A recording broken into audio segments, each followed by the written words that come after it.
ഏസാവ് എദേമ്യരുടെ പിതാവ്. ഉൽപ്പത്തി പുസ്തകം അധ്യായം 36 1 മുതലുള്ള വാക്യങ്ങൾ. ഏസാവ് എദേമ്യരുടെ പിതാവ്. ഏദോം എന്നുകൂടി പേരുള്ള ഏസാവിൻ്റെ സന്താന പരമ്പര ഇതാണ്. കാനാന്യ സ്ത്രീകളായിരുന്നു ഏസാവിൻ്റെ ഭാര്യമാർ. ഹിത്യനായ ഏലോൻ്റെ മകളാണ് ആദ. ഹിവ്യനായ സിബിയോൻ്റെ മകളായ ആനയുടെ പുത്രിയാണ് ഓഹോലി ബാമ. ഇസ്മയേലിൻ്റെ മകളും നെയായോത്തിൻ്റെ സഹോദരിയുമാണ് ബസ്മത്ത്. ഏസാവിന് ആദായിൽ എലീഫാസും ബസ്മത്തിൽ റഹുവേലും ജനിച്ചു.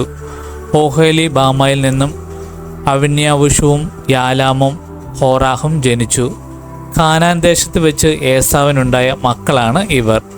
ഏസാവ് ഭാര്യമാരും പുത്രന്മാരും പുത്രിമാരും വീട്ടിലുള്ള എല്ലാവരുമൊത്ത് തൻ്റെ കാലികളും മൃഗങ്ങളും കാനാൻ ദേശത്ത് താൻ നേടിയ സ്വത്തുമായി സഹോദരനായ യാക്കോബിനെ വിട്ട് അകലെയുള്ള ഒരു ദേശത്തേക്ക് പോയി. കാരണം ഒന്നിച്ചു പാർക്കാൻ വയ്യാത്ത വിധം ഇരുവർക്കും അത്രയേറെ സമ്പത്തുണ്ടായിരുന്നു. അവരുടെ ആദിവാസ ഭൂമിക്ക് സംരക്ഷിക്കാനാവാത്ത വിധം അത്രയധികമായിരുന്നു ആടുമാടുകൾ. അതുകൊണ്ട് ഏസാവ് സെയർ എന്ന മലനാട്ടിൽ പാർത്തു. ഏസാവും ഏദോമും ഒരാൾ തന്നെ. സെയർ മലയിലെ ഏദോമ്യരുടെ പിതാവായ ഏസാവിൻ്റെ സന്തതി പരമ്പര. ഏസാവിൻ്റെ പുത്രന്മാരുടെ പേരുകൾ. ഏസാവിന് ഭാര്യയായ ആദായിലുണ്ടായ മകൻ എലീഫാസ്, ഭാര്യയായ ബസ്മത്തിലുണ്ടായ മകൻ റെബുവേൽ. എലീഫാസിൻ്റെ പുത്രന്മാർ തേമാൻ, ഓമാർ, സെഫോം, ഗത്താം, കെനസ്. ഏസാവിൻ്റെ മകൻ എലീഫാസിന് തിമ്ന എന്നൊരു ഉപനാരി ഉണ്ടായിരുന്നു. എലീഫാസിന് അവളിൽ അമലേക്ക് എന്നൊരു പുത്രൻ ജനിച്ചു. ഏസാവിന് ഭാര്യയായ ആദായിലുണ്ടായ സന്തതിയിലാണ് ഇവർ. റെബുവേലിൻ്റെ പുത്രന്മാരാണ് നഹത്ത്, സെറഫ്, ഹമ്മ, മിസ്സാം എന്നിവർ. ഏസാവിന് ഭാര്യ ബസ്മത്തിലുണ്ടായ സന്തതിയിലാണ് ഇവർ. സിബിയോൻ്റെ പുത്രിയായ ആനയുടെ മകൾ ഓവേലി ബാമയിൽ ഏസാവിനുണ്ടായ പുത്രന്മാരാണ് യവൂഷും യാലാമും ഹോറാഹും. ഏസാവിൻ്റെ മക്കളിൽ പ്രധാനർ ഇവരായിരുന്നു. ഏസാവിൻ്റെ കടലിലും പുത്രനായ എലീഫാസിൻ്റെ മക്കൾ തേമാൻ, ഓമാർ, സേഫോ, കെനാസ്. ഹോറാഫ്, ഗത്താം, അമലേക്ക് എന്നിവർ ഏദോം നാട്ടിൽ എലീഫാസിനുണ്ടായ നായകന്മാരാണ്. ഇവരെല്ലാം ആദായുടെ പുത്രന്മാരാണ്. ഏസാവിൻ്റെ മകനായ റെബുവേലിൻ്റെ പുത്രന്മാർ പ്രമുഖനായ നഫത്ത്, സെറഫ്, ഷമ്മ, മിസ്സ. ഏദോം നാട്ടിൽ റെബുവേലിൽ നിന്നുണ്ടായ പ്രധാനപ്പെട്ടവരാണ് ഇവർ ഏസാവിൻ്റെ ഭാര്യ ബസ്മത്തിൻ്റെ സന്തതികളാണ്. ഏസാവിൻ്റെ ഭാര്യ ഓഹലി ബാമയുടെ പുത്രന്മാർ പ്രമുഖരായ യവൂഷ്, യലാം, ഹോറാഫ്.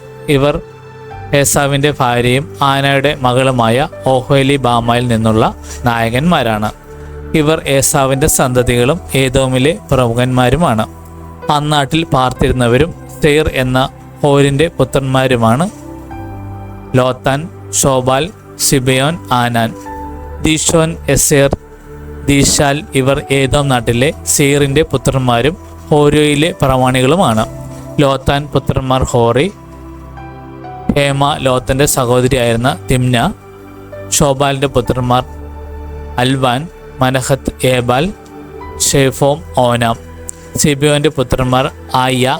ആന തൻ്റെ പിതാവായ സിബിയോൻ്റെ കഴുതകളെ മേയ്ക്കുമ്പോൾ മരുഭൂമിയിൽ ചൂടുറവകൾ കണ്ടെത്തിയ ആന ഇവൻ തന്നെയാണ്.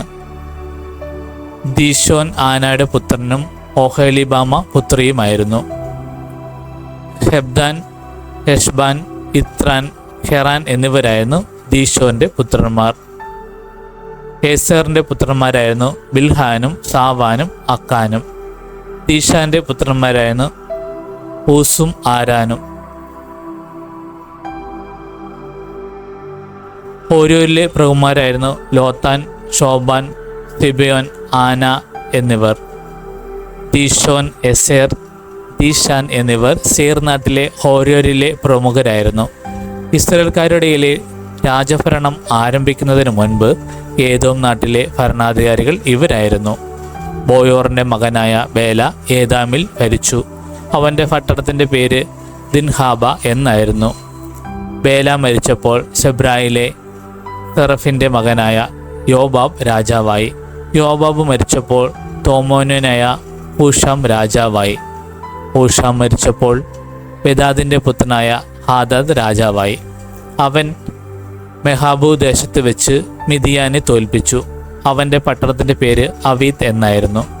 ഹദാദ് മരിച്ചപ്പോൾ മസ്രേക്കായിലെ ദംല രാജാവായി. സംല മരിച്ചപ്പോൾ നദീതീരത്തുള്ള റാഹോബോത്തിലെ സാവൂൾ രാജാവായി.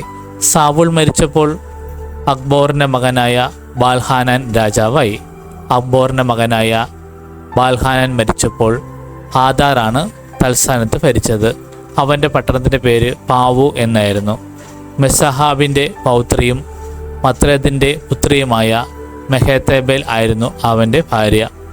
കുടുംബവും വാസസ്ഥലവും പേരുമനുസരിച്ച് ഏസാവിൽ നിന്നുത്ഭവിച്ച പ്രമുഖർ തിമ്ന, അൽവ, യത്തത്ത്, ഒഹെലിബാമ, ഏല, പിനോൻ, കെനസ്, തേമാൻ, മിസ്സാർ, മധ്യേൽ, ഈറാം എന്നിവരായിരുന്നു. തങ്ങൾ കൈയടക്കിയ നാട്ടിലെ താമസ സ്ഥലത്തനുസരിച്ച് ഏദോംകാരുടെ പ്രമാണികൾ ഇവരായിരുന്നു. ഏസാവാണ് ഏദോംകാരുടെ പിതാവ്.